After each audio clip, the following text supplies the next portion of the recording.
Why did you refuse to be the Azkals head coach countless times? I've been there, done that. Too much politics, like I said. Like I posted one time a few days ago, coaching is a thankless job.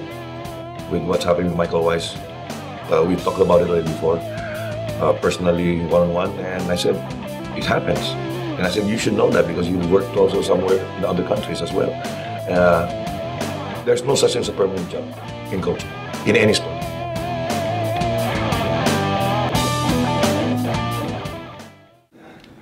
Welcome back to Hands On, guys. Last show was in July 10. Today is August 28, is it? Just last week. August 28. We've been taking care of business, and the reason why it's taken so long is because we were waiting for a special occasion to come back on the air. And we've also waited for our good friend Sarah Sasal to come back on board. So thanks a lot, Sarah Sasal. We appreciate the support you guys are throwing our way. Always supporting the program and supporting Philippine football, so it's amazing stuff. Before we get started, Coach Hans, we just want to say some thank yous real quick to Adidas, hooking us up with some nice shoes and some nice apparel. We went over to their launch of X's and Aces, and it was a great little affair over there at Sparta, Philippines. So fun stuff. Thank you. We appreciate the support as well. Coach Hans, you want to say anything to the people before we get started? No. All right, snobero. Just go ahead. Now, the reason why we've come out here today, we've engineered a show ahead of time before the season actually gets started. This is season 4, episode 2. We appreciate the support you guys have been throwing our way. Jing and Coach Hans are here, and we're joined by some very special guests today. One of them is a miracle worker. He has transformed the Philippine national team to one that is has its sights and ambitions set on Southeast Asia and Asia, and now we're stepping up and dominating and beating bigger teams, and the reason for that is his ability to somehow get us to beat these teams that we never imagined that we could just a couple years ago. And joining us as well as a new face, somebody that maybe you guys are not too familiar with. He came on. Not really familiar with. Yeah, that's for sure. For sure, some of those that have been watching the games though will be familiar with him and his name and possibly his goal celebration as well with Yemen. So without further ado, let's call them in and let's get them involved as we do the rundown. Yeah. Coach Thomas Dooley and Iain Ramsay is on the show. Welcome again, Thomas. Iain, for the first time. Glad to be back. First time, 3-time guest, right? The only. Yeah, the only one. We should give him a pair of Adidas. Adidas jersey. What size shoes you wear? Shoes? I don't know about that. Right. Hey, I'm very comfortable. We gotta match it. Very comfortable with my shoes. Well, welcome to the show. As usual, before we get started with talking about the upcoming games and everything that you guys have been doing, we do have to go through the rundown, just going through a few things that happened in Philippine football the last couple of days, last couple of weeks. Actually, today there's going to be a big game. Sarah Sasal taking on Kai FC for the UFL Cup final. Coach Thomas Dooley, you were actually out and watching the semifinals. So what do you expect coming into the final that's happening tonight? You never know. I mean, it's in this league, so not everybody can beat everybody. But in the final is one game in 90 minutes, and Kaya had a pretty good game against Stallion, and who knows? I mean, obviously, Sarah's, when I watched so many games this season, that they dominate the league. Yeah. They play nicely, they have a structure in the game, and they have very good players in there. That makes it difficult for Kaya. But again, it's 90 minutes, anything can happen in football, and so we will see how that goes. Yeah. A lot of people would be interested. Well, Kaya, great comeback. Yeah, what a comeback. 0-2. And they never let up. I mean, people are already saying, I think I saw some people step out already after halftime because they say, this is a game of stallions already. Yeah. But they're forgetting, these are people who don't know real football, that don't really enjoy the game. No matter what happens, you come and sit and watch, even if it's 10-0, you stay and watch. Anyway, kudos to Kaya, to the coaching staff, to managers, that because they don't have a coach. Yeah, so I think it's Chris Greatwich who did a Jaworski partly, playing coach. With Masahari and as coaches. And kudos also to Stallions, Ernie Nieras, Coach Ernie, I almost feel Actually, it's a good game. Feel bad One of the for- best games. Well, it's bad, I but feel bad for Coach Ernie. He was out there celebrating like he'd won it, Yeah, but- and then it got snatched away from him at the very end, and they lost on penalties. football, anything can happen. Even if you're up 2-0, you need to do something. Yeah. You need, sorry, Ernie, but as a coach, you got to do something to protect that lead and put the pressure, more pressure. Don't let the other team put pressure on you. You're ahead. If you relax, then this is what happened with Kaya. What did Kaya do? They came back. They didn't let up. They didn't let up. And they lost Simone Rota as well, which is not only a loss for Stallion, but a loss for the Philippine national team. He's Plus the red card. yeah. There's been some. Simone Rota has gotten a fractured rib, 7th and 8th rib. Doctors say he'll be out for 3 months. So that takes him out of the Uzbekistan game, takes him out of the Maldives friendly. Gives another headache to the coach here. So is there going to be a replacement for Simone Rota then? Is that something that they'll allow to? Yeah, I mean we can always add players. We get injuries, and they have to be on the list that we provided before. And so we called up OJ that he's coming in and be the 23rd player. I think that's breaking news. Is that breaking news? Yes. Wow. All right. So pretty cool. OJ Portera, congratulations. He's going to be joining in, taking Simone Rota's place. He's been on the fringes lately. Hasn't had an opportunity to really get involved in the national team. So it's a great little break for him. Congratulations to OJ, to all the fans of OJ. Real quick, Global FC survived the Singapore league side Geylang in extra time for the Singapore Cup semi-finals.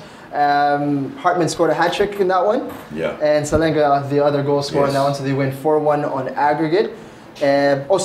Hat-trick. No, just the 4-1 in that one, and they went on aggregate to win it. They needed extra time to do that. My apologies.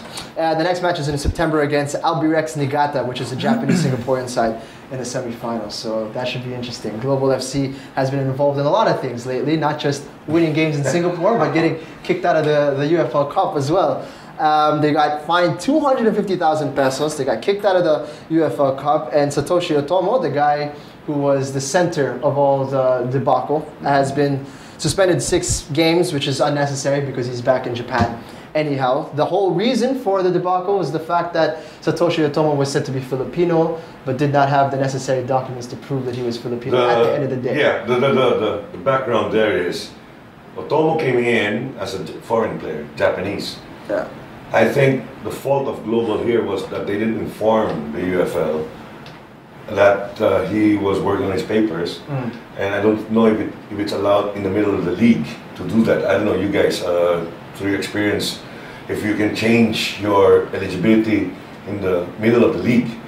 And I think Global went on to play him as a Filipino, but without informing the UFL. Okay? So what happened was, when Otomo was playing, they in fact were playing with 6 That's right. foreigners, and we have the 5 foreign rule. So it happens that whether they meant it or not, or did it purposely or what have you, this is all the responsibility of the club. Yeah. Regardless of what anybody says, you can debate with me anytime you want, but down the line, it's the head coach, it's the club. You should know what you're doing. Yeah, and so they get expelled from the UFL Cup. Satoshi Otomo only played in the league, which is all a little bit confusing. So Global FC, if Ceres wins the final today, will still move through to play in the AFC Cup playoff round.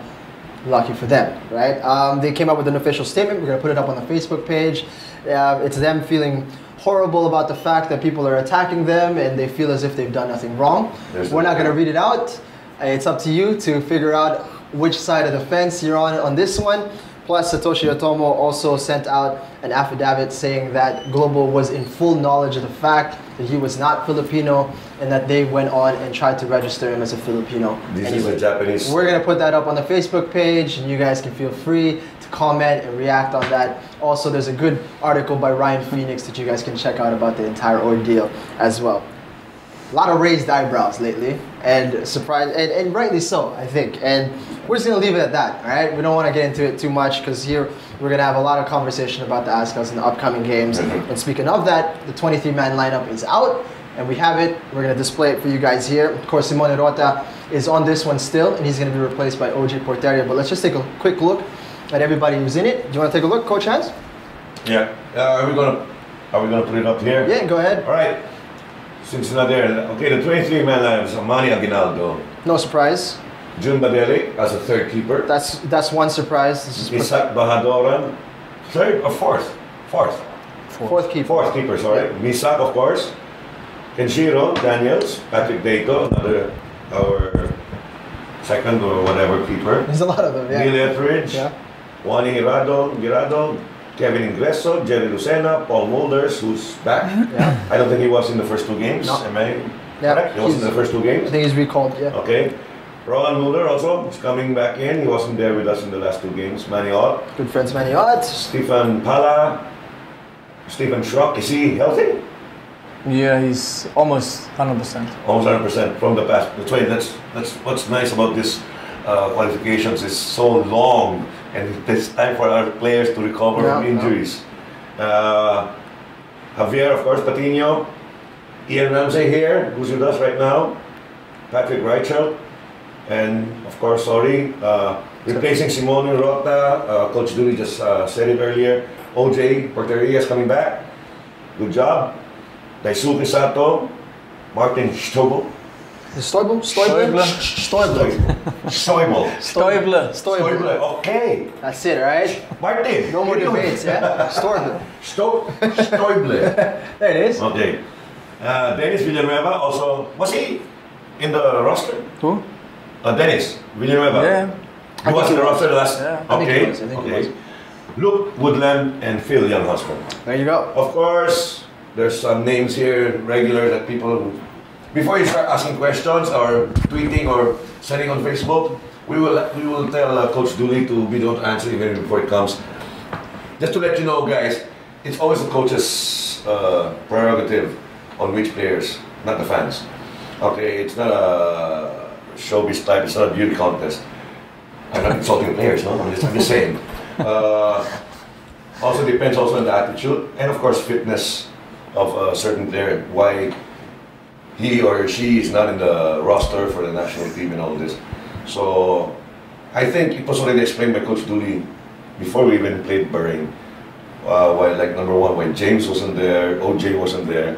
So there are different factors why a certain player or players are not in the lineup, and you just need to respect that. Like I think I commented there was a thread on Facebook about certain players, why he's not calling to the under 23 or the under 19s or the Azkals. You know, guys, a coach has. I know what you're talking about. The coach has all the right. No one can tell the coach what to do, because if you're telling the coach what to do, then you be the coach, right? Don't hire a head coach and other people tell him what to do. Are we just like dancing around the issue? Can we say his name? Can we talk about him? No, just let it go. No, let it People go. don't know what I'm talking about. Wow, Coach Hans. I'm a nice guy. Look at you, you've changed, I can man. do my Season shoes. 4, things have changed, things are different. Well, let's focus on the big game coming up. Obviously, there's a Maldives friendly that's coming up in a few days, and of course, Uzbekistan coming up. And if you guys hadn't won against Yemen and defeated Bahrain, then a lot of us wouldn't be dreaming about Uzbekistan and really feeling as if we have an opportunity to win. And the transformation has been spectacular in the last few months. And since the last competition which was the Suzuki Cup, if I'm not mistaken, what has been the biggest difference in the team that you are taking into the World Cup qualifiers, Coach Thomas? First, let me say something what you had with all those coaches. Yeah. I was about to tell you to say that, but No, but I think it's important that we have thousands and thousands of coaches outside. Because that means if somebody thinks about football and they have their own opinion, it's fine. Everybody should have his own opinion about the player, about the teams and stuff like that. And the point is, in the end, and I try to make that tell that my players all the time, and the people who are close involved with us, with the media too, that the higher you play, the more important are the little details. And it's not just about because somebody is famous that he can play, or somebody is tall, or somebody is short, or somebody is old, or somebody is young. It all comes back to performance. Because if we want to play a game, I said it 1,000 times, if we want to play a game tomorrow, it doesn't matter if we go out tonight and drink a couple of beers and wine. It doesn't matter if we get 4 hours sleep, 2 hours sleep, and it doesn't matter how the game is tomorrow when we play. The higher you play, the more important are those details. And in a situation where we are right now, if you want to play always against Papua New Guinea and want to just beat those teams, it's fine. You don't have to prepare that much. If you play against Bahrain, against Yemen, against Suzuki Cup and Challenge Cup, if you want to qualify for the Asian Cup, and even if you're the biggest stream, if you qualify for the World Cup, you have to look for every little details. If it's about the performance and training, is how you eat, how you sleep, how you the team is in the hotel. If you're negative, if you're positive, if you're always somebody who is negative into influence into the team, you have to form a team, because we are not playing single, it's like 1 against 1 in tennis or something. So you play with 11 against 11. If somebody doesn't do a good job, let's say if somebody doesn't do a good job, we both have to work so hard to get this done. So we need every single one on board. It has to do with fitness. Players have to be in charge of fitness. We get the players 2 days before, 3 days before the game sometimes. Luckily he is already here and we start on Sunday. Some players coming maybe on the 6th, some players coming after the first friendly game. Wow. It's because it's a friendly game, we can do that. If it would be a qualifier, we wouldn't allow that. But I think the opinion of all the fans out there, it's important. If somebody we are not all on the same page, and otherwise we don't need a coach, because everybody does the same job. But I think it's good that the people talking, discussing about it, because when you go to Germany, everybody is a coach. Even my mom is a coach when she watches football. So, and I think it's a good sign that they are thinking about what's in mind, but they also have to understand that it's not just an amateur. It's something we compete with the people who are taking care of business, and we need to take care of business too. Yeah. To your question, if I remember, it has changed in a way that we formed that kind of a team that I was always talking in the beginning. So we have different players with a different knowledge of the game. They play a little bit more like Iain, for example. He played in Australia in the league, first division. So when you play in that league, you know what I was talking about, how important those details are. So that they know how to eat, they know how to prepare for every single training session, they know how they have to work hard to be in a team or have a great performance. So the whole thinking about football, the knowledge, where do I have to be in what kind of a situation, it's important in those games, because if I'm in the wrong place, they're going to kill you and they score. So and that's kind of, we lived up the spirit in the squad. We actually played better, we played a little bit longer, we can talk to the players a little bit more about how we want to play. And then in the end, the result is when you see against Yemen, the statistics of the game, it's incredible. I mean, I said from the beginning, I only need players who want to play. So if you want to play football, you'll be a part of that team. So if you want to get the ball, you have to move a couple of yards left and right, give me an option to play. If you're going to do that, that shows me that you want to take responsibility. So if you take responsibility, you make a lot of mistakes. But it doesn't matter. You have to learn. You have to make your, decline the mistakes of that you're making in the game and getting a little bit to a lower grade. And when I watched the game against Bahrain, so we started a little bit itchy, then we got better and better and better, and then against Yemen it was absolutely. And I was saying what you mentioned with the UFL game was when you're leading 2-0, I think our strengths right now with that team, as soon as we're leading 1-0, it will be very difficult for the other team. So what do? We keep possession, we keep our position in the team, and we play football. So we really let the ball move. You could see against Yemen, for example, right before halftime, there were 3 guys in their penalty box on the ground, but not really injured, cramping up. So that means they had to run in that heat so much that they're already done in halftime. So that only happens because we move the ball quick and let the ball do the work instead of our legs. They have to run from one place to the other. So in the end, when you look at the statistics, more than half, so 6 players from our team are in the top with touches or in percentage of accuracy. So the first 6 players are Luke, Sato, Jerry, Phil, Martin, and Manuel.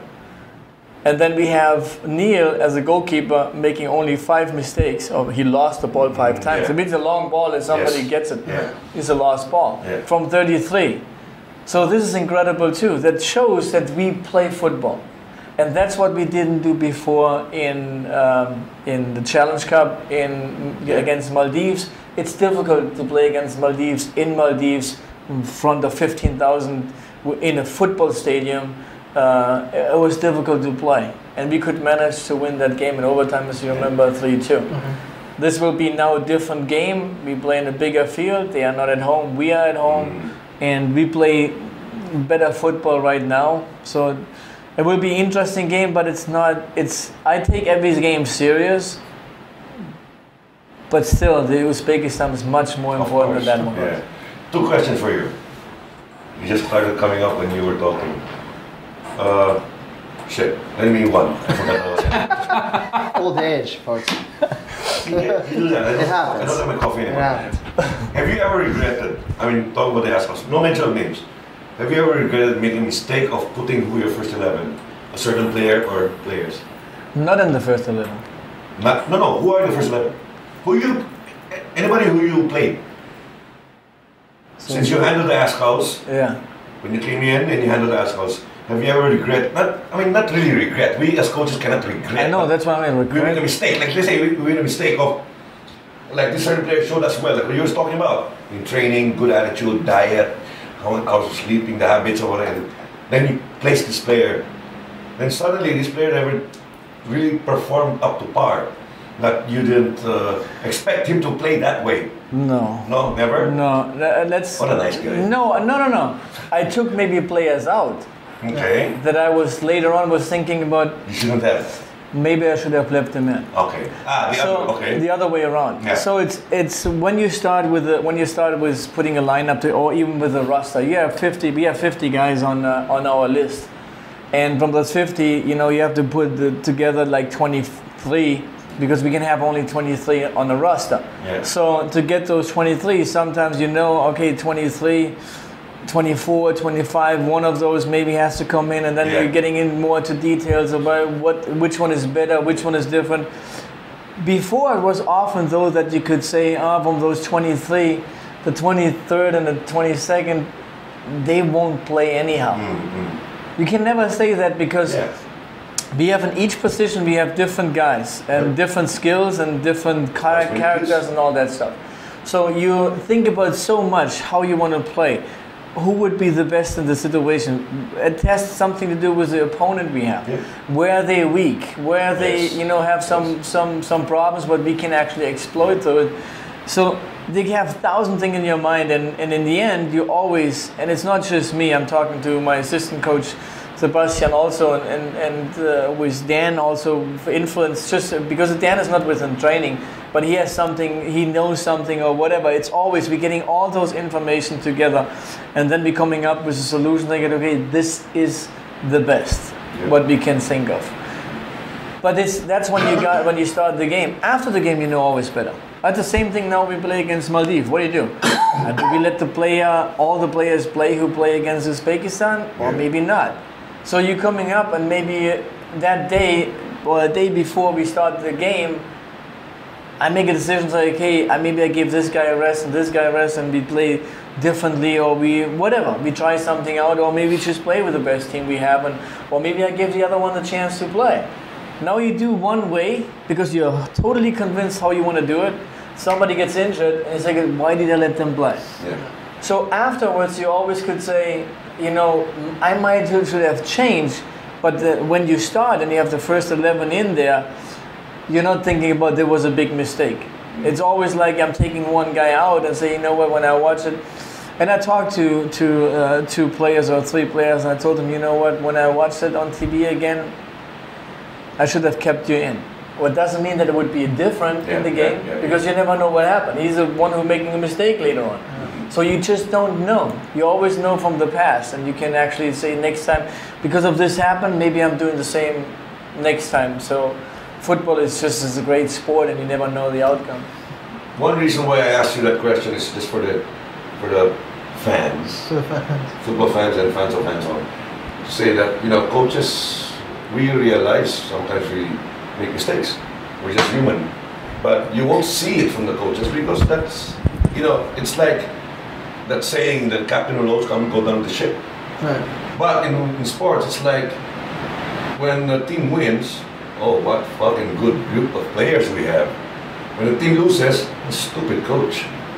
That's the way it is, that's life. That's the way they call it. I remember the second question. You think it's because, like, when we started the game against Bahrain and Yemen, is it because also of the addition of the likes of Iain here, Woodland, Ingresso, that everybody picked up on it? Because I'm very worried about having players that have been in the same team for quite some time. There's always a tendency of complacency. And when you have a group of new players coming in, strong players like Iain here, the others will have to step up.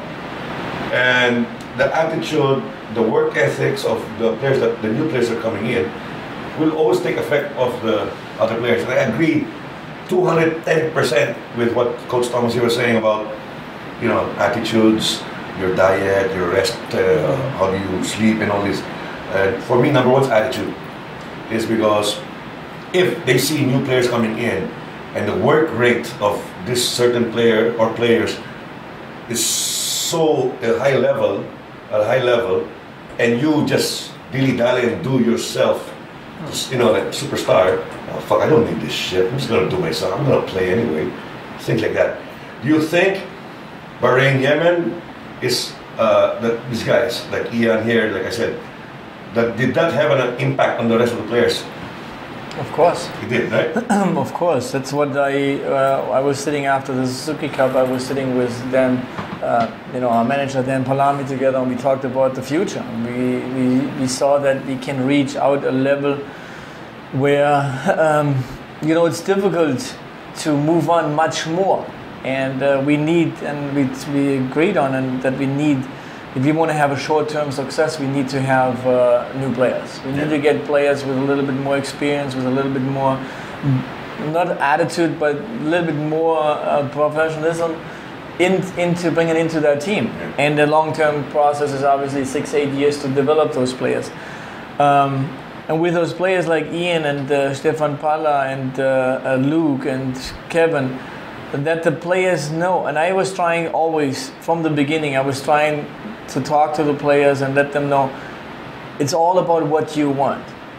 And obviously what the boss wants, Dan Palami, and what the PFF wants. So those are important. If we don't want to win games or we just want to play, it's fine. But if we want to be successful, this is the guideline. That's what we have to go through. And it's only about performance. And if some of the players say, they don't have to work hard in training, but because they know they're gonna play, or I'm always involved, and they could figure it out in that time that I'm not a dictator at all. I'm trying to help every single one as much as possible. You can ask those players, if there's a problem, I'm trying to help them. But if we are on the pitch, it's a different story. I'm a teacher. I have to be in charge from PFF, from boss, to teach you how we're gonna play, be responsible for it, and I want to be successful. If you want to be successful, we have to be on the field, and it counts only about performance. So if you're doing a good job on the field, that's what I want. And if somebody plays great, it's no reason really to take him out. And if that's kind of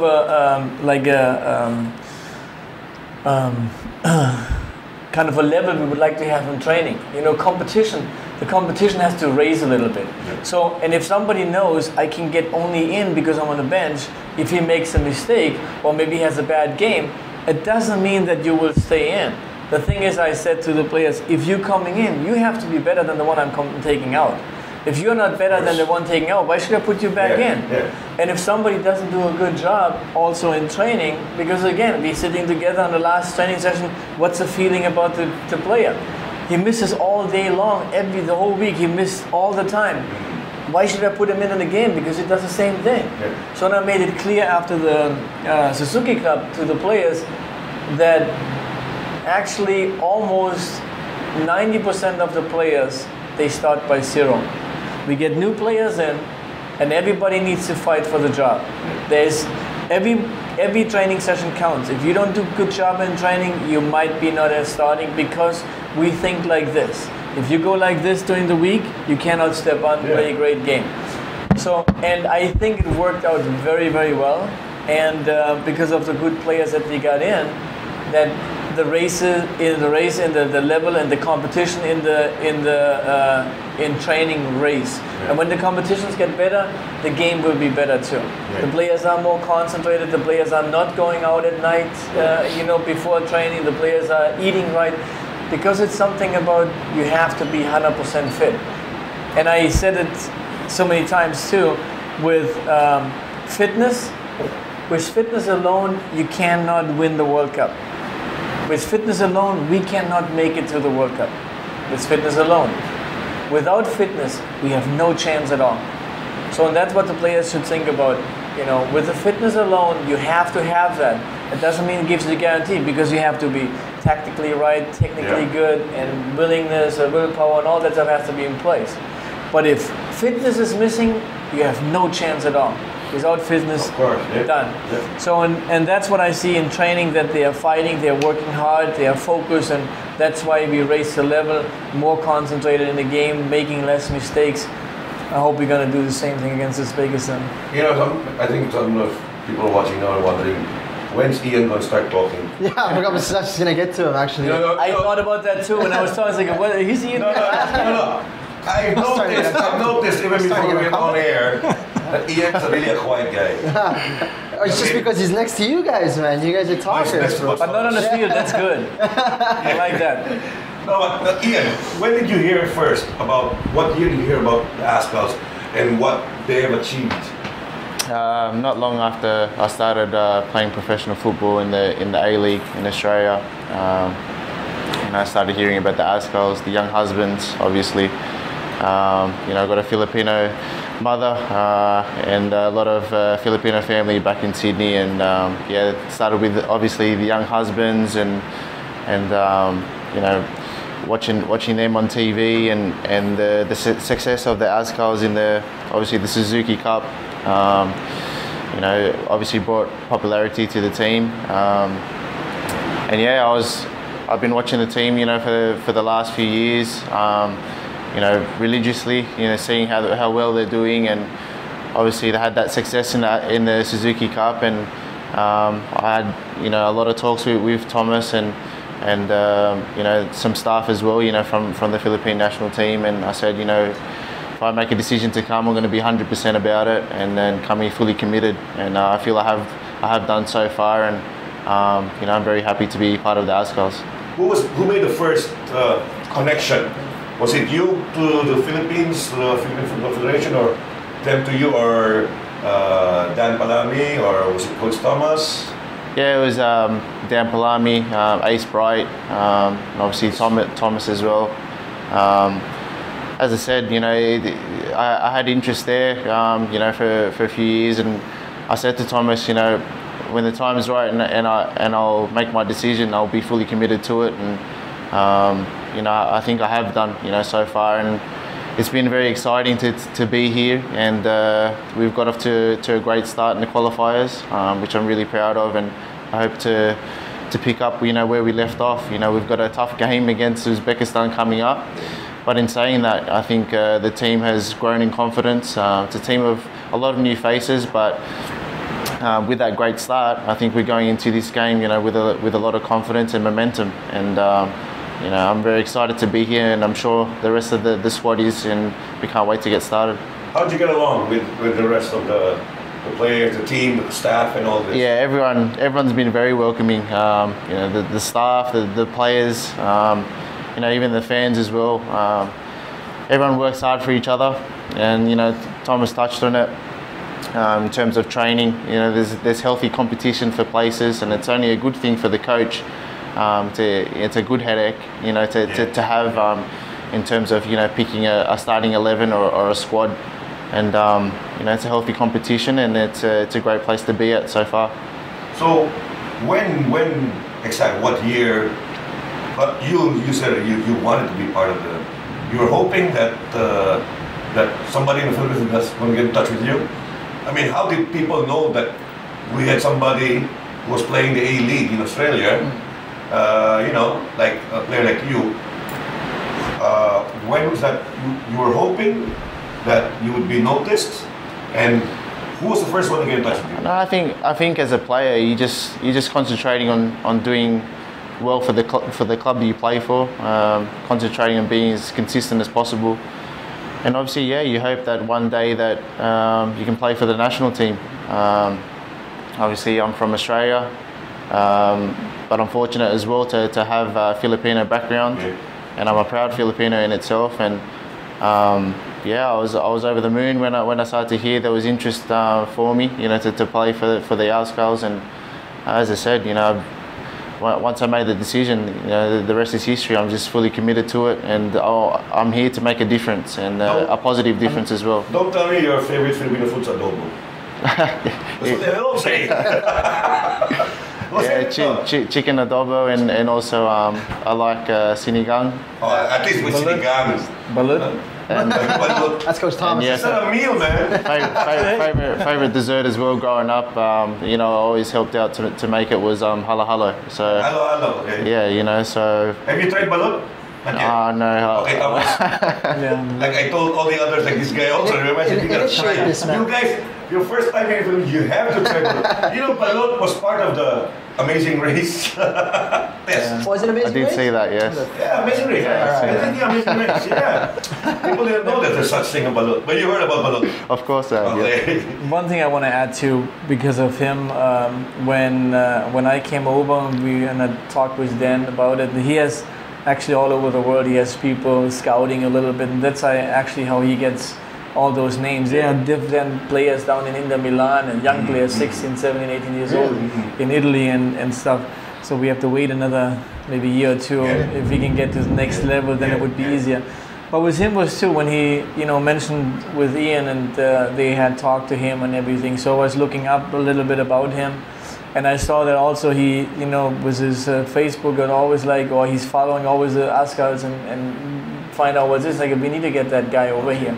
So if you play in that league, he could help us to come over here. But I understand it's the similar situation with me when I played in Germany, that you're not really attached to the US or you're attached to the Philippines because there's no professional league, like a real professional league where everybody knows about it. In the US was the same thing. So you're focused on your club, you want to succeed in your club, and because it's also Australian, they qualify for the World Cup a couple of times, you want to play for that team too. So that's why it's a difficult situation for a player sometimes to just jump on one, so you have to follow out which direction it goes. And like you said, it's right, you have to wait until the moment is there where I have to make a decision because I don't want to regret. I don't want to play for this country and then I would like to go for the other one again and I'm sad about it. If you, like he said, if you're 100% committed, that's what we're asking, what we're looking for, and he made that right decision. All the coaches. Sometimes you have to wait a little bit longer, but then it's great.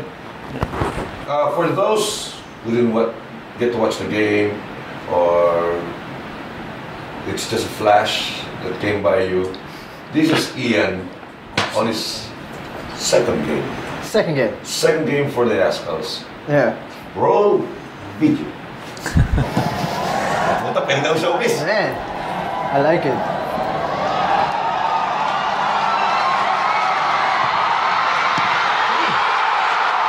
Put on the plate nicely too. Who was that? That's from Javier. All right, from Patino. From Patrick to Javier to Iain. Neil, Patrick, Javier. So very quickly, we had one. That play happened about twice or three times. We had the same thing like a couple minutes later. I think in long ball from Neil. Yes. Patrick like this and exactly same position, and then he missed it. Yeah. And he was taking a shot, and I know that I think somebody else was on the far post too. Maybe it was you again. I don't remember. But it was the same situation. There was a question for you, Iain. Yeah. This goal, I mean, we know how it feels, as you know, but there was somebody, a fan, who just wanted to find out, how did you feel when Okay, I'll just add on to that question later. How did you feel after scoring this goal? I think it's. I mean, of course, we all know, but there's a question. It's always a nice feeling to score a goal. I think obviously scoring for the national team, it's something special. It's obviously something I'll remember, scoring my first goal. But in saying that, I don't want to stop just there. I want to make sure I keep that going in terms of scoring more goals or creating goals for the team. And as I touched on it before, I'm just here to help the team as much as I can, make a difference, and make a positive difference. Whether that's creating or scoring, I'm here to make sure that Philippine football is on the map. What position do you really play in your club team? Wing, club? Left wing. Yeah. So you play the same position. Yeah, same. Okay. Yeah, same position. So that's a good thing for Coach Thomas Dooley here. That you got certain players like, I mean, Phil. I just want to say, hats off to Phil that out of the blue, as a main scoring man of the Azkals, with Thomas here, he went down, and he did pretty well. I mean, he did better. I'm sorry, but he did better in Bahrain with the Bahrain game than against Yemen. It may be also because maybe Yemen, scouted us, right? But because everybody know who Phil Young Husband is. Yeah. Main man up front, and suddenly he was playing at the back, and he did pretty well. I mean, as my personal view, I don't care what you say. My personal view is Phil played very well against Bahrain. He was struggling a little bit against Yemen, but maybe if he's going to be used. Well, maybe Uzbekistan's watching our show. You think? The chances. Look in the stands. I see there's somebody there with the binoculars and a right here. mic. Right here. And but you're going to be using Phil the same, right?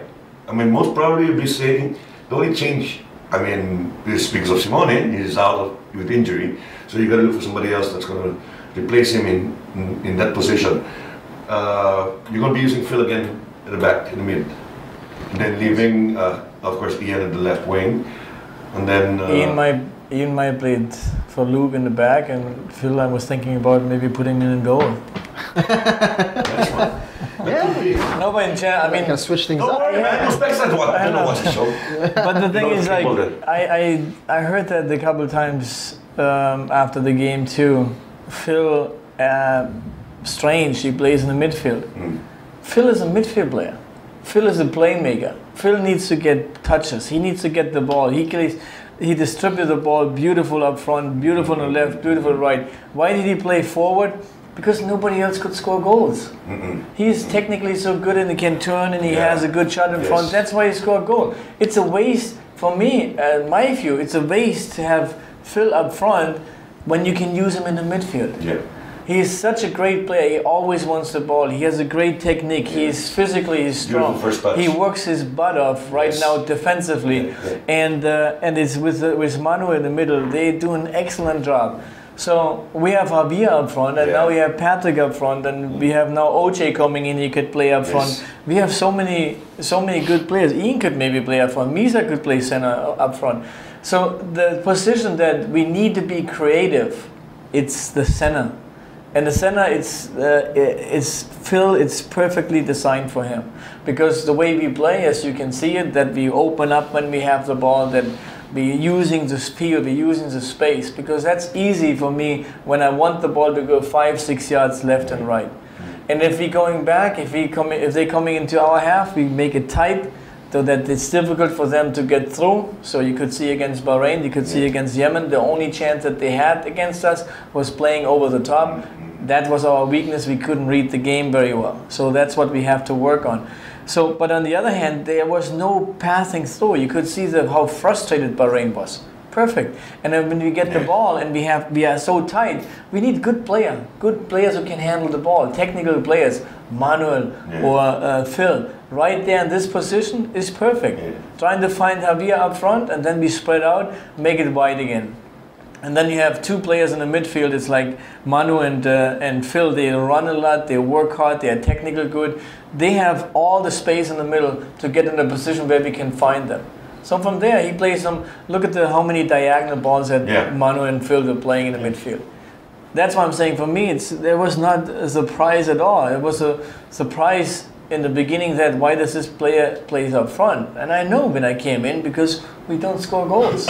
So now we have a situation where we have more players and we have different level of players. So I think this is perfectly designed for. That's what we were saying, right?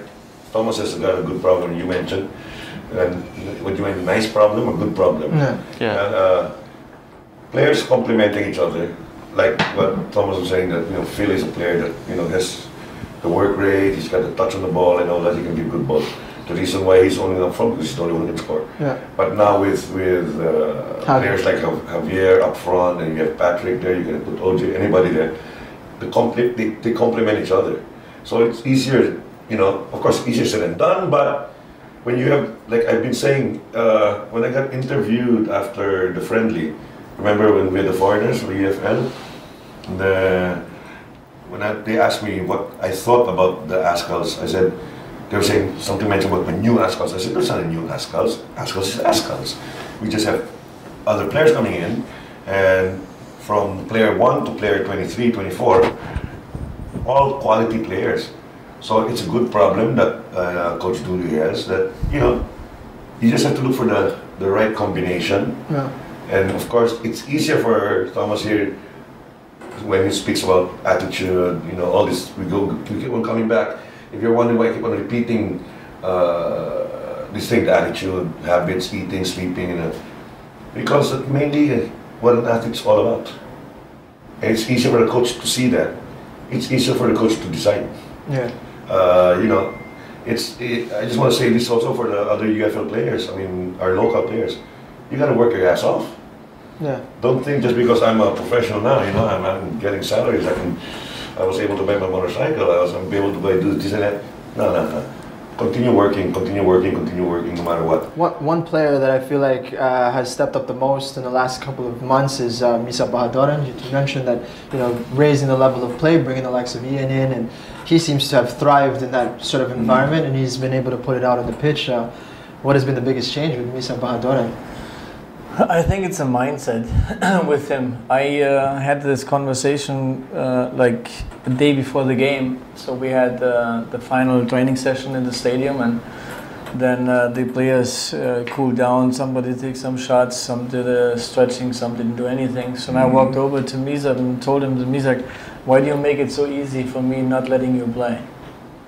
So that was it. He said, yeah, and he told me a little bit about what his mindset was, and I was just had this conversation with him, and sometimes you have to kick some player's butt, and sometimes you have to hold him, give him some love, and so I find the right tune with him, I guess. And I told him too, it's you make it so easy because it's almost the same like against Maldives. When we played in Maldives for the Challenge Cup, I cut him, and I said, look, you be a center forward or you be a forward.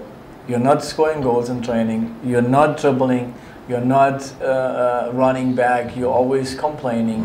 And this is kind of makes it easy for me to say, no, you're not playing. So if you when he came back from Maldives, he was working so hard in Peace Cup, unbelievable. In the Suzuki Cup, great, until he was dead. In the end, every player was dead because of a long season and preparation and all that stuff. So. And I said, that's the Misak that I know, and that's the one that we need. Yeah. That's the one that you can actually come in. But every player has a role. We just talked about that in the car too. That's what you have to do. Luke as a center back, he has a different responsibility than Misak up front. So in Misak, what do you want? I want you to take a guy on because you're a futsal player. Yeah. You have to go into the box because as a futsal player you can turn and twist and do all that stuff.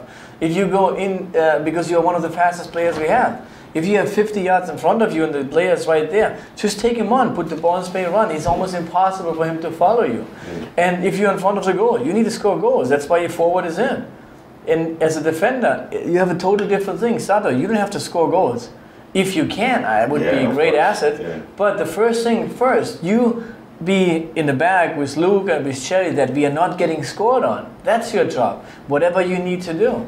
So, and when I put him in that game, and I just told him then in halftime that, you know, do whatever's necessary, because he was nervous when he came in and stuff, you know, didn't do in the beginning. I said, do whatever you want. You're forward. I cannot tell you to run left and right. You have to go your instinct. I don't want to tell you how to play up front. I just want you to be dangerous, and I want you to score goals. I'm happy for Misak. I've seen him mature since 16 years old. Because I discovered him here when he was 16. I wanted to include him already in the first futsal national team, but I was told that he was too young. But actually, he was the best player. Players that tried out were, what, 23, 24-year-olds, much older than he was. But when I saw him, I said, this guy's the best. He knows how to play futsal. I didn't even know shit about futsal. I asked the federation to give me don't give me the rule book, give me a pamphlet, shortcut. Give me, what's it all about? And I learned from the players. I learned from Misak, actually. Don't be a big-headed Misak when you see Misak. Baka lumaki ulo mo, yayabang ka naman eh. The thing there is, with Misak, I learned a lot about futsal from him before I even started watching futsal tapes. I didn't know what futsal was all about. Then, you know, you learn from that. Is what I'm saying. Also, again, it's educational. You know, we teach the younger coaches on that. Guys, you learn also from your players. Don't think you know all. Because I've been doing this for almost 4 decades. I still learn from my players. I'm learning from, I see how Iain plays. I'm learning from Manu, you know, Manu Ott, from Phil. I see them play, I learn. I try to do things there so I can impart that knowledge that I've seen, that I experienced watching them, and I'll impart it to my younger players. Right. To the high juniors, to the collegiate players, even to the women. I teach them what's there. I even also tell them, if you're free, go and watch. Watch the games. And don't be a fan, be a student of the game. Right. If you're a player, if you're a fan, okay, fine, just enjoy. Watch the game. But if you're a player, watch a game, be a student of the sport of the game. So you can play a little bit better. Okay? So maybe I think we can go down to some of the questions that were... I just wanted to ask one question. A lot of people have been wondering, over the last few months, one player is involved a lot, and he's raised the most eyebrows, in my opinion. With the people that I talk to, they're always like, oh, this player is in, this player is out, and one player that is across the board always mentioned is Kenshiro Daniels. Kenshiro Daniels all of a sudden is recruited as a right back for the national team. We've never seen him play that position before, and a lot of people are wondering, what is it about Kenshiro Daniels that he gets selected in that position ahead of other people, other players that are made available? Okay, for whom? I don't know. No, that's what I mean. People were asking about why does he, for who? Let's say OJ. Can OJ play right back? I don't know. I don't think so. I don't think so. So with Ken up front, Ken for me, I saw him as a, you know, as a center forward, he doesn't have the power to get into the box where it hurts. He has to be. You have to smell the situation where they go in. He needs to have space.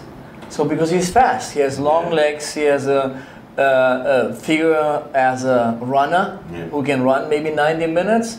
And for the young as he is, he can learn a lot. So Ken is somebody that I told him, you have only one chance with the national team if you play right back. Because as a forward, we have Patrick, he's much dominated. We can even have OJ up front because he's quick and do some stuff.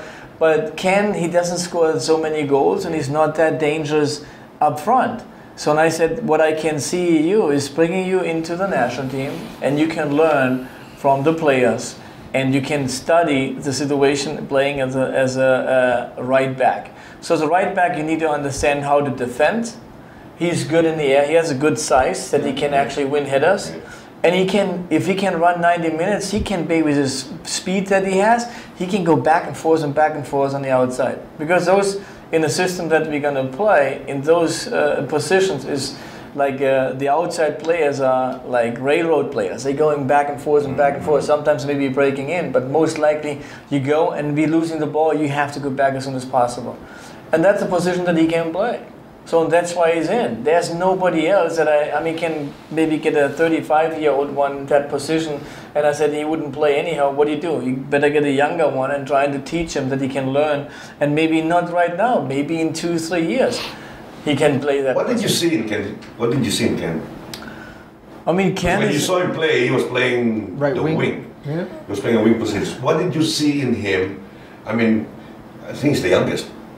You see, I think he's the youngest in the roster, right? It's better than him. I don't know, maybe yeah. Armani's Armani, younger, Sato's young. Armani, yeah. Armani, Satos. yeah, that's you forget We have a lot of Satos. young, we have a long, You forget a Satos lot of young. young players. Oh yeah, I forgot about Satos. But I mean, he trained with us. I have him as a wing player in the beginning when I selected all those players as a wing player. But in training, I could see that he's not a forward. And he told me once he's playing center forward.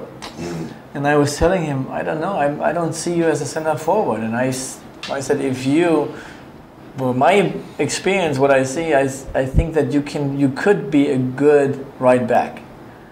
Center back, I don't know. Then you have to be a little bit have a toughness and stuff. When you look at Luke, you know, who wants to play against Luke or Armani? Who want to play against Armani? Nobody wants to play against him. But he's a guy who he needs space. In my opinion, he needs space. And I was thinking of maybe the outside back where he has everything in front of him. When you get the ball and learns how to play out of the back and goes into his space, sees the space in front of him, that's something that he can develop in. You know, I've noticed it, Ken. First time he came over and played, he gives good crosses. Whether he's free or with opposition a few feet away from him, he is able to make good crosses. I mean, real crosses, like the James Young husband cross. I mean, really high balls and that.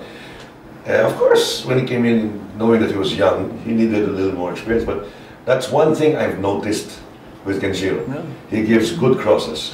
I mean, one thing is, I told him too that, and that was like last camp or maybe the camp before, and I said, Ken, you have to play, because he didn't play in Kaya for a while. Yeah. And he's like, if you tell your coach that you want to play up front and you're not getting a chance because they have those two players in there, you might not have a chance to be back with the national team. Because if you're not playing in the UFL league, of course, you have to be started in that league. It's not the Serie A. Look, we don't have anybody plays in Inter Milan and Bayern Munich or in the first division in those leagues. Nobody. That's a huge level that we are missing and that we are looking for, getting players out of those leagues. It's difficult, but there's nobody there, or getting players into that leagues, because that's when you create those incredible teams where you can actually reach for more. So we don't have anybody. If you play in the UFL league, I don't want to make the UFL league bad or low, but the national team players, you have to play in that league. You have to be better than that. So now, and I said, if you want to play as a forward, then you might losing the position in the back. Now at least he plays, and he plays on the wing, so it at least is kind of a situation, because when we play with 3-4-3, so the outside players and the outside forward, they are kind of the same players. They need to switch back and forth if it's possible. And if we, be in the defense, you'd be right next as an outside defender. Para may iba, I mean, Iain, who'd you click with? You got in. As soon as you got in, who they to expect away? The clowns, the serious guys, the assholes if there are. There are no assholes. To be honest with you, what I'm really pleased with is there's a real togetherness about the team. I noticed it the first day in training. Noticed it the first meal we had together. Just by everyone being so welcoming when I came in, but. You could just see there's no groups like here and there, which you can find in teams. Exactly. Some people just tend to stick with this group and that group, and I just find with this team, everyone just gets along so well. And then when it comes to training, everyone puts in. 110%. The competition's really high. And I'm also pleased with, it was my first experience against Bahrain with the national team. And you know, just even the work off the ball, everyone just works so hard for each other, and it's so hard to find sometimes in teams, you know, in terms of playing club football, wherever you play. But it's just so pleasing to see how hard everyone works for each other. Do you know that that is a Filipino trait? That's where you also clicked in, because you still have that Filipino blood in you. Anywhere you go, I think, when Filipinos see each other, it clicks right away, even if you don't know each other. You start talking to each other, you think you've been friends for years. That's why I love it over here. You see? Everybody's so among nice. other things. But that's for another show. That's for a whole show. Anyway. And also I have to mention as well, Misa. He's my roommate, so he helped me out. Did you understand him? And look, do you get a word sideways? Misa, he was brilliant with me. You know, when I came in, you know, he was my roommate, looked after me, and yeah, you know, it's guys like him as well, you know, in the team that keep the team, you know, together and have that togetherness. And you know, it helps when it comes to training, helps when it comes to games. You know, the small things make a huge difference. So yeah, just very happy to be part of the squad of players. You know that what some other people don't know, especially the fans who don't play the game or who doesn't know really the game. You know, they're learning about it now. You know, very important is to remember. I said always, when I have a team, I try to make the team as a family. I being the dad and my kids together, regardless of this player is better than this player, what have you. Important is when you get into the field, it starts in training, like you said. When in training, when people are having fun, they're forgetting about the hardship that they're going through. They're having fun, they're joking around, but you know, they're still doing what the coach wants them to do. That's very important, because when you get into the game, when you get into the field, I mean, everybody will understand each other. It's like they say that you have to have a pair of eyes at your back of your head, and you got to have ears also in front and behind. So without even looking, you already know right away. You know, it's like I smell this team. You know, when I know if I'm looking here, I know they're supposed to be here. Not necessarily because that's a play, or that's a tactic or a strategy. It's also just complementing each other. Because being out of the team for me is one big factor before putting them into the field. You know, outside the field is very, very important.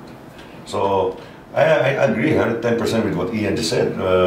You know, getting together. I don't know in Germany if that's the same way. I know you said it before. Some players are, you know, trying or different attitudes, you know, egos. But with the Filipino, I'm not saying that just because I'm in the Philippines.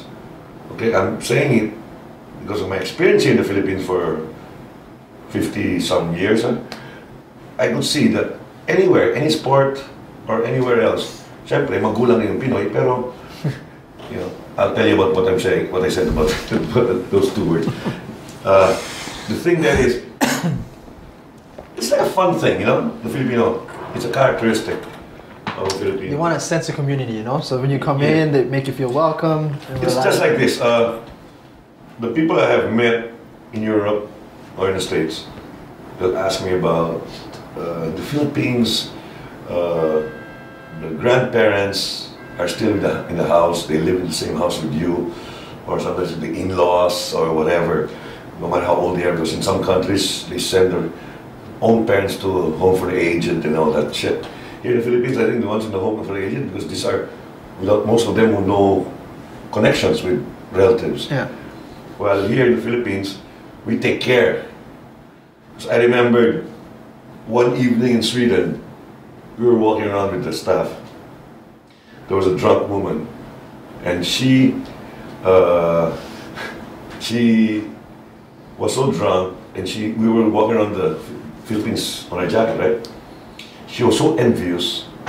She was pissed off, envious about the Philippines. Family sticks together. The children will always say something to or do something with the parents, not just throwing them away. And she was only what? I would say she was in the late 30s, early 40s. And her children left her already. She's alone. That's why there's a lot of drunkards everywhere else, because they don't have family. Right. And she was so envious. You're Filipino. Apparently she was come over to the Philippines before, saying, Filipinos, all happy people. Here. She was telling us a story. It was so interesting. We just stood up and let her talk. So we were saying, that's the difference between the Philippines and other countries. Yeah. And it's brought all over. I mean, in sports especially, you can clearly see. I mean, first time when you come into the game or to the team, you think you know these guys for years, and the Filipinos are all jokers. They try to be. But some seriously are nice jokers. Some are, never mind the word, but Let's get to I like how we digress right before we get to the all right, let's go. All right, we got some questions from the fans who sent it over through Facebook and on Twitter and over whatever mediums you guys found hands-on. We appreciate you guys getting in contact and reacting to some of the questions and throwing your questions our way. So let's get to them, shall we? Let's begin the 12th man. Do we roll something or... Coach Hans, I don't have your particular... Make me look bad there for a second. All right, the 12th man. You do that with your phone? No, my fingers. You didn't see it? It's magic, man. All right, so let's get to them. Let's begin with Nathaniel. How did you convince the players to play with 3 defenders in formation? First of all, I don't think you have to convince them. He's the coach, so I guess he gets to tell them. There's no choice. Whatever he wants. That you have little time to prepare, and plus they're playing not their normal position. So I guess the best way to ask this is, how did you get them to run the system so smoothly, given that it's a new concept for them? He's right. He's right. The situation is difficult because you don't have that much time, and when you see it in different leagues, when they have the club teams, they have changing something takes weeks and months and stuff like that. But it's also a different level. What I was trying to do is I was trying to make it as simple as possible for them, that they understand again what does it mean in my position, what my responsibilities are, and I did a PowerPoint presentation, I did some videos, and I did some other stuff that I explained to them on a board. It's a lot of meetings that we hold because we can't train. We have, as a player, you can train only once a day when you have 3 days later the game. So it's not, you cannot do it on the field. So you have to do it in the classroom and on a board. So I was preparing for that, just how to explain it to them that they understand. And we had a little bit difficulties, and I was talking about that so many times. Like, this is easier. You just have to learn it. You just have to understand what your role is, because you're playing football, and football has 2 things to do. One, you have to score, and one, no goals against us. And all the systems, the 4-4-2 or 4-3-3 or whatever the system is, it's not that big of a deal, because you have to adapt where the players are, and then you have to work at this player or I have to work on that player. So the main thing is, when we have the ball, how do we open up and go away in a certain position? So we did that on the field and showed the players, okay, if we have the ball, you need to be right here, you need to be right there. Put some cones on, and then everybody stays right there. And then it's something that you have to learn. You have to think about it. If you're coming an hour and a half into training, and after training you go back to your room and go on Facebook and go on the computer and playing computer games, watching TV and all that stuff, and next day we have training and you start again, that's when you're being amateur. If you want to be a professional player, and if you want to get better, you have to learn things.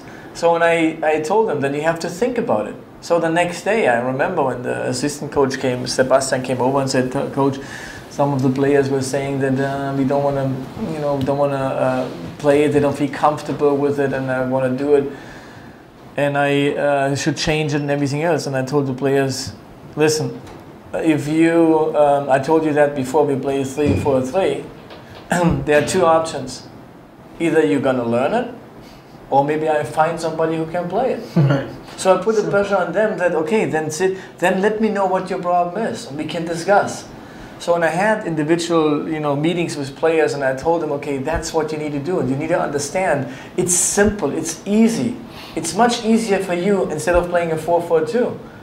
And that was maybe, I think, the key, that they understand in that short of a time because that's why they are smart. And in the beginning, when I came over, it was another system of the way that I want to play, that they could, from the first game to the second game, they adjusted so much. What I told the media at that time, so what makes me very, very positive about the job here is that the players, they can develop and they want to develop, and they are smart enough to understand. So, and I think that's kind of in a relationship with the meetings that we had, and the willingness to learn that made it happen in the short time being played. Was it difficult for you, Iain, to pick up the new position or the new formation? Have you played in a 3 at the back formation with your club? I have. And saying that as well, as a player, it's good to know different formations and how to play different formations, because you're going to come across games where as a coach, he'll want to change the formation during a game, maybe to get the team back into the game, to win the game. So you have to know different formations and what your strengths are, first and foremost, and how you can help the team. So it's imperative that you know exactly what the coach is on about in terms of how the team is set up and your role in the team. One thing is with him in his position, it's not that big of a deal. The biggest deal is like the 3 in the back, because he plays in front. It wasn't a big deal for him anyhow. So the more the individual meetings that we had was important for the guys in the back, that they understand, how to shift and how to play that game. Amani, Rob. Rob, Huani, so all our defenders, Sato, Jerry, so all those players who play in the back, that they understand. And it's, like I said, football, and that comes back to the knowledge. If you get the first division player from Barcelona, Milan, and so on, and you have players from Papua New Guinea, that's a different level when you talk about it. It's the knowledge about how do you deal with certain situations and that speed, how they play. So we are not in that speed yet. It's maybe good for us to, in that kind of, games we have. Even we play against Bahrain and against Yemen. I mean, it's big games for us, but still, it's not against Colombia, Germany, and all those teams. So we still have some improvement. We have to. Let's get to some of the other questions. Darren Balino, who will start as goalkeeper against Uzbekistan and why? I don't want to talk too long about the questions anymore, because my answer was like 5 minutes or 10 minutes. So who's starting against goalkeeper against Uzbekistan? It will be Neil, obviously. So Neil is he had 2 great games. So he will be. Sometimes you have to make a decision. Which one is the goalkeeper number 1, which is number 2, and stuff like that. Just gives some goalkeeper some confidence. And for me, it's I made a decision obviously before Roland came back too, and I talked to Neil that he is a number 1. He is right now the absolute number 1. The only one who can kick him out is himself. So the thing is that if he trains that bad in training, obviously he opens up for questioning about can we put another goalkeeper in goal? Yes. If he does the job that he did in the last 2 games and in training, the way he trained last 2 weeks in training in the last camp, there's no reason for changing a goalkeeper. All right, so Neil Etheridge. It is. Joshua Montano, who would you choose to start for the upcoming match against Uzbekistan? A lot of people interested in the starting 11 against Uzbekistan. Misak and Shrock is his question. I mean, there's no reason, at the moment, there's no reason to change anything in the lineup. The way we played, the way we continued getting better in the second game, there's no reason to change it. Obviously, it's still, I make a decision a day before or maybe in the morning, because everything can happen. Somebody, like I said, somebody is, just doesn't train well. And somebody gets a little injury. So if somebody's not 100%, I have to think about, can I use him for 80% or do he has to have 100%? So it has to be in the defense something we have to be 100%. This is important. So I would say normally if the game would be tomorrow, I would start the same like it is the last game. Tricky question from Ryan Phoenix. Is Badelik in the lineup with an eye for the future? That's another question I got from the media, that there were some people there upset about, questions. There's no question about it. Why? a young player who plays in U23, so that I haven't really seen in person playing with us, adding a player as a 24th, we have only 23 in the roster, adding him to the camp just to get the view of him. Is he kind of somebody that we can look at? I know how Nick is. I worked with Nick a couple times, a couple of weeks and months with him. I know Thomas, how he is in goal. I know how Patrick is. So Patrick is obviously with Roland the second and third. But what happened after? What is behind? Maybe he's somebody that we have to take a closer look, and maybe he could be maybe number one next year. Who knows? So bringing that guy in, working with the other three goalkeepers, and the goalkeeper coach can take a look at him and can tell me, give me a little bit more insight about him. That's the best opportunity that he can give a young player. Would he start? No. Would he be on the bench? No. He gets a first look into the team, into training, and for me, the first look about him, what kind of a guy is he? We got to cut it short. I'm sorry for the other guys with other questions. Only a couple of questions left. Another retweeted question from Filipino football. Are all foreign-based call-ups ready for Maldives friendly? Maldives is in how many days? September 3. September 3, it's the 28th today. So. Yeah, no, not everybody. So it's some players, like I said, some players are always coming a little bit later, and then if they arrive like a day or 2 days before, a day before, then it's most likely they can play. I think the question here, Thomas, is they want to know exactly who, like besides Iain here, that obviously is here, right, in Manila, is Javier here, Woodland, Luke. Luke is coming late.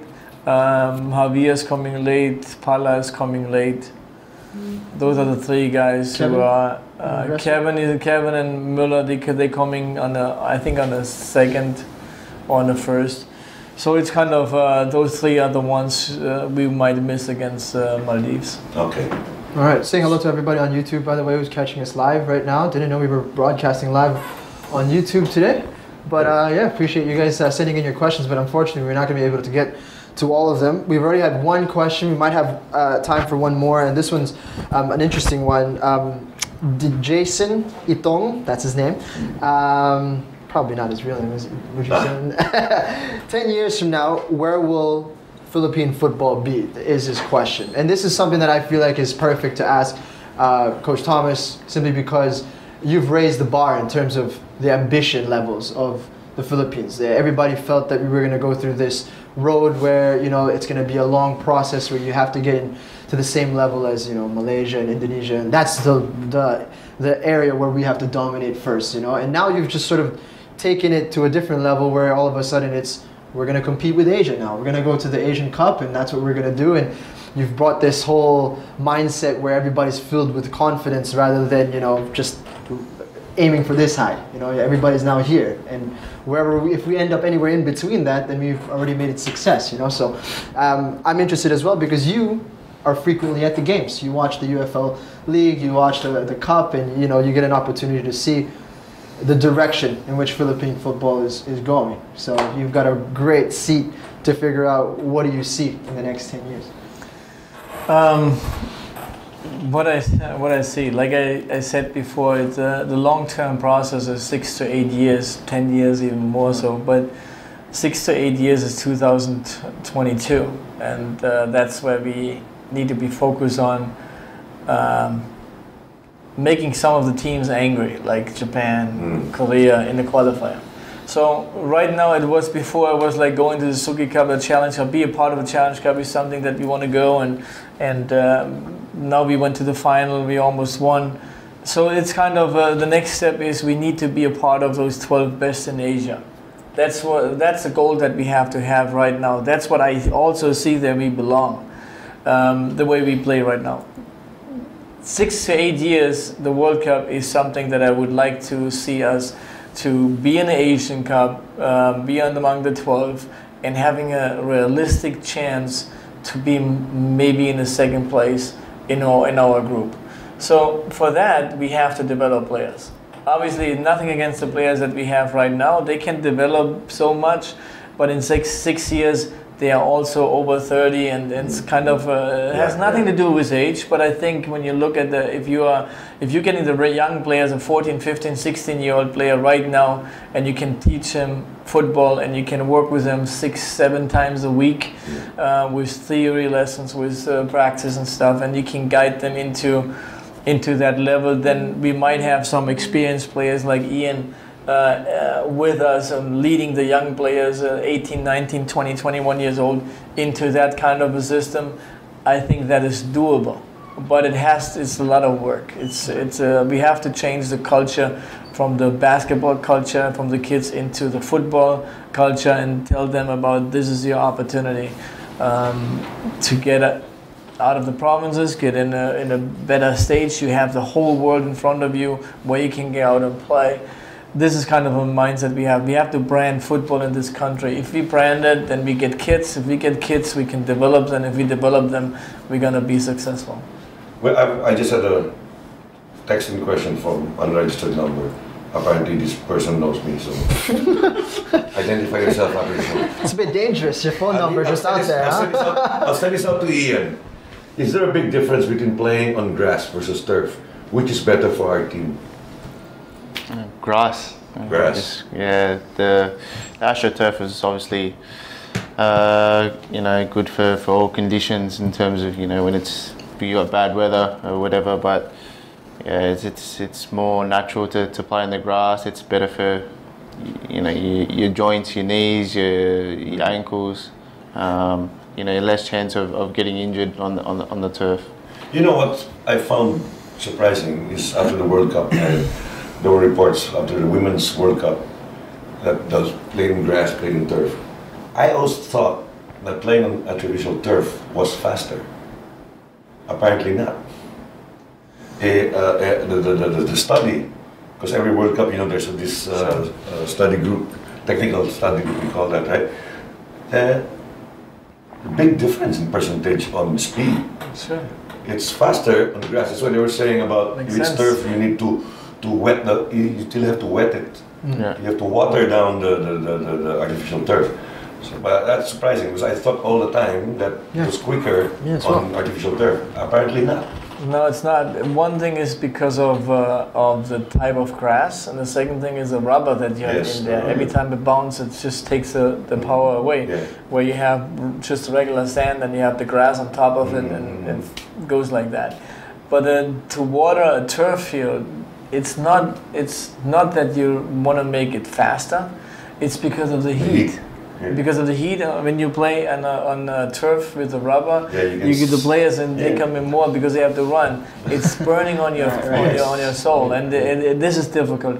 But you play on grass; it's much faster. Now you can see with Barcelona and Real Madrid and those teams, they water the grass right before you get on. So right after when we played there, when you after the warm up, you're going in, they put the water and you're coming out and everything is wet, and that's when they play even faster. You see, that's different too. You do that also because for an advantage for them, because they are so good making quick decisions and so good with receiving the balls that the other team have some problems. They can put pressure on them, or when they move and somebody makes a mistake, they can play faster into that hole or whatever they give them. I just want to say is with regards to artificial turf, it's the only way to go here in the Philippines because number one is because of economics. That's plain simple. It's too difficult to maintain. Over 30 years coaching here in the Philippines on grass. We hardly have grass. We have a lot of sand. No, it needs a lot of watering down every day, and they don't do it. It's supposed to be watered down twice a day. And to stop this already, before we end up, Iain, I'll just give you the floor first. Invite them for your upcoming games, and then before we let Coach Dooley just tell the crowd. Yeah, to all Filipinos and Azkal fans, come to the game against Uzbekistan. So we're ready for it, and we hope that you are. Thank you. Same as me. So it's you as a 12th man. You are very, very important for us to win games. We had only 6,000 people last time in the game, and it was so loud for us on the field that it really pushed us. If we can get 10, 15, or maybe 20,000, that would be amazing. I'm 100% sure that Uzbekistan will be scared to play against us. And one more thing. Ich würde gerne alle Deutsche grüßen in Deutschland. Ich habe gehört, dass auch ihr diese Sendung verfolgt. Ist vielleicht ein bisschen weit von euch, von Deutschland hierher zu kommen, um das Spiel zu sehen, aber es ist ein traumhaftes Land, 7100 Inseln, also es ist eine Reise wert. Und wenn ihr mal vorbeikommt, hier Urlaub macht, dann kommt bei uns im Training vorbei. Ihr seid recht herzlich eingeladen. What Coach Thomas just said is in Chinese. Exactly. I will not translate. We were just The reason I told Coach Thomas to say something there because I found out that they do watch our show in Germany because there was a kid, We worldwide. obviously a German, that came up to me in the stadium in Rizal during the semis of the cup, of the UEFA Cup, and said that they a lot watch and they enjoy our show. Yeah. Maldives, September 3, what time? Yes. Yes. It's free. No, it's not free. 8 o'clock, huh? I don't know. Okay, I don't know. just go. It's in Rizal, that's for sure. Rizal. Okay, and then September 8th, it'll be at the PSS. Recommendation, suggestion, advice. If you're from the south, 6 hours before game time, go already. Yeah. Because my experience last time in Bahrain, 4 hours from Alabang to PSS, I only got to see the halftime break and second half. The suggestion really come is, earlier. man, make it a group thing, make it a Yes. day, come together, have plans prior to the game, get there early, have a couple drinks, enjoy yourself beforehand, and then come in and then support the team. That's the way it's gonna have to be. Yeah. I mean, it's a bit of a travel for people that are Tailgate party. yeah, man, Yeah, why not, Hey, right? barbecue in the parking lot. Exactly. That's music, dancing, Yeah, do it. everything. If the tickets are available, please come out already and start reserving and buying your tickets. I mean, this would be, I think, the greatest. First was Bahrain, we've done that. Then Yemen, we've done that. Now we go to Uzbekistan. Discounting the fact we haven't played North Korea yet, which beat Uzbekistan. So come on and support your team. I'm sure the boys would love to see you there, like what Coach Thomas just said earlier. With 6,000 people, these guys were so feeling happy already. What more if we double this up? Come on and support the Philippine Azkals. I'm sure it's going to be a humdinger of a game. You definitely know already by now that our Azkals are no pushovers. They'll do everything that you have to do to win this game and bring us even higher in the world stage. And like Thomas just said, you're the 12th man. The 12th man is very, very, very important. Come on, hats off also to the Caballeros and even the guys from what are they called? Ultras Filipinas, I The think Ultra they're called. Filipinas. I think it's better now. You come much more now. You make a lot of noise. I personally appreciate very much what you do. And before, let's end it up already because we've got places to go. I don't know why I talk too much. I know, man. Hey, Thomas talk more than me. Trying to wrap it up here. You just keep going. All right. Next time we'll see you again.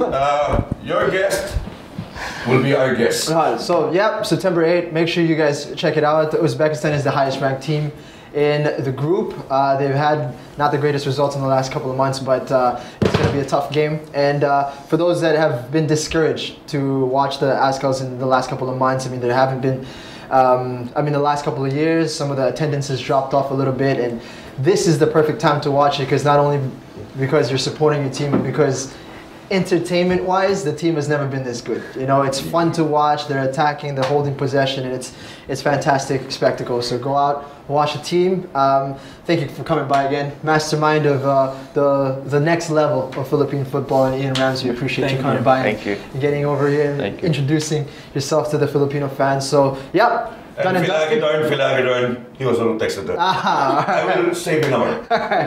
So thank you so much for watching the show. Coach Hans, pleasure to being back. It's been a month that we've been on break, but we're back. Saris LaSalle, appreciate the support as always. Thank you so much for supporting the show. And Adidas, thank you to LGR. Appreciate the new kicks, and LGR for hooking us up. Adidas. So yeah, thank you for watching the show. We'll see you guys on the 3rd for the Maldives game at Rizal Memorial Football Stadium on the 8th.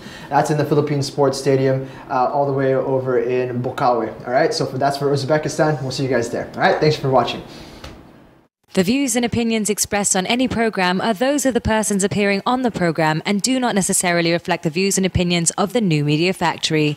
Some programs on this network might include strong images and language and may not be suitable for all audiences. Viewer discretion is advised.